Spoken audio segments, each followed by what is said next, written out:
Acontece amanhã aqui em São Luís o encontro Comunidades Tradicionais, Terra e Direitos. O objetivo da atividade é promover uma compreensão crítica acerca da luta pela terra, território e por moradia, desenvolvida por comunidades tradicionais. Sobre o assunto eu converso agora com o defensor público estadual Jean Carlos Nunes Pereira, que é um dos coordenadores, inclusive, desse evento. Professor, um prazer tê-lo aqui, bom dia. Prazer é meu, prazer é todo nosso.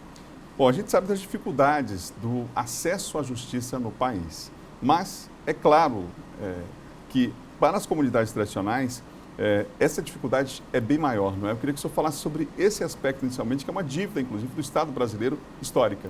Exatamente, Adalberto. Para nós, do Núcleo de Pesquisa e Extensão Novos Caminhos da Universidade Estadual do Maranhão, o acesso à justiça é muito atrelado hoje à perspectiva de acesso ao Poder Judiciário.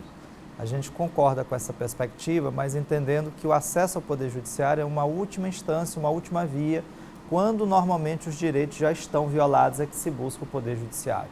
A gente aposta na perspectiva de que é possível se efetivar a justiça quando nós promovemos direitos. E os direitos não chegam para todos ao mesmo tempo e nem da mesma forma. Observe que a Constituição Federal de 1988, que é a Constituição mais revolucionária que nós temos no sentido da promoção de direitos, ela previu direitos para todos os trabalhadores, mas para os empregados domésticos os direitos eram diferentes. Então a gente acredita que o direito encontra uma resistência em reconhecer a existência de determinados campos de proteção para aqueles que não compõem o interesse estrito das elites. E as comunidades tradicionais são exemplo disso. Você tem hoje na formação histórica brasileira, na proteção às florestas, às matas, comunidades que historicamente se consolidaram em seu modo de vida, em sua forma tradicional de viver, e que o Estado brasileiro só mais recentemente, eu diria a partir da Constituição de 1988, é que tem manifestado alguma preocupação em reconhecer os direitos dessas populações, desses povos. Bom, o senhor vai ministrar inclusive um minicurso nesse evento, aí é um dos coordenadores desse grupo de extensão, mas a questão da regularização fundiária. Nós temos o Maranhão ainda como um estado que se destaca em relação a conflitos de terra. É um problema nacional? Mas o Maranhão vem ganhando destaque, infelizmente, negativo nesse aspecto, e a necessidade de uma velocidade maior desses processos. O INCRA, por exemplo, hoje a gente tem informações de que no Brasil não há nenhum estado que tenha o maior número de processos para reconhecimento de terra, por exemplo, de quilombolas, como aqui no estado do Maranhão, não é? Por que o Estado é tão lento em dar respostas que precisam ser imediatas e que podem, inclusive, custar vidas? Perfeito. Nós temos hoje o seguinte quadro: há aproximadamente no estado do Maranhão 700 comunidades reconhecidas como sendo comunidades remanescentes quilombo, para quem a Constituição expressamente, não é uma questão de voluntarismo, de justiça, é uma questão de cumprimento da Constituição Federal, estabelece que a terra pertence à comunidade. E para isso é preciso fazer um processo de regularização fundiária. Agora veja, no ano passado, o orçamento federal previsto para o ano passado para a regularização fundiária em nosso país foi de 3 milhões de reais para todo o país. Para que se tenha uma ideia do que isso significa, uma regularização dessa vai custar em torno aí de R$500 milhão, então daria para se fazer 6. Nós estamos falando só no estado do Maranhão de 700, e no mesmo período, com publicidade, gastou-se aproximadamente R$500 bilhão. Então, há um déficit do Estado brasileiro em reconhecer a urgência do atendimento para essas comunidades.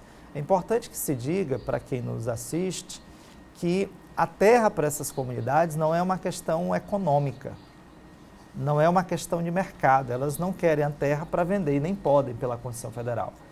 A terra é fonte para elas de vida, de reprodução da sua forma de vida, da sua cultura, da sua ancestralidade. Subtrair delas a possibilidade de acesso ao território é gerar para essas comunidades um estado permanente de genocídio.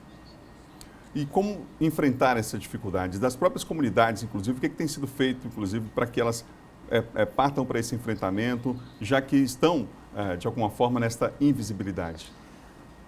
A mora do Estado brasileiro, a negligência do Estado brasileiro em cumprir essas disposições resvala em conflitos, né?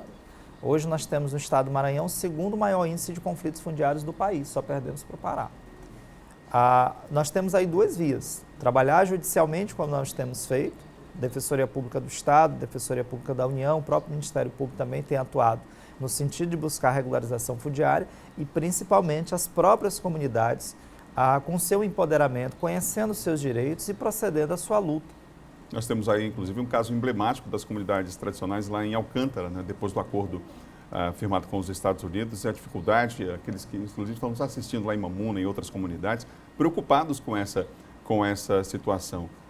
Como é que o senhor observa também esse detalhe até agora, a mobilização da comunidade local lá e situações como essa, por exemplo, onde parece que a gente não consegue aprender com os erros do passado? Exatamente. O Brasil se construiu, o Maranhão não é diferente, na perspectiva dos grandes projetos, dos grandes empreendimentos. Isso, e ainda sob o discurso de que isso traria o desenvolvimento nacional, o crescimento econômico, nós sairíamos da condição da pobreza. Isso aconteceu recentemente com a refinaria, acontece com o Cajueiro, acontece com a chegada da renovação dos projetos em Alcântara e num processo que nega, esconde, negligencia os direitos das comunidades que ali vivem, né? Tradicionais. Na região de Alcântara nós temos comunidades quilombolas ancestrais, né? Seculares. A perspectiva que nós temos é que é desastrosa essa forma de produzir economia, que nega o direito do nosso povo, que gera ainda mais pobreza, que gera ainda mais desigualdade e subtrai delas a principal fonte de vida, que é o território.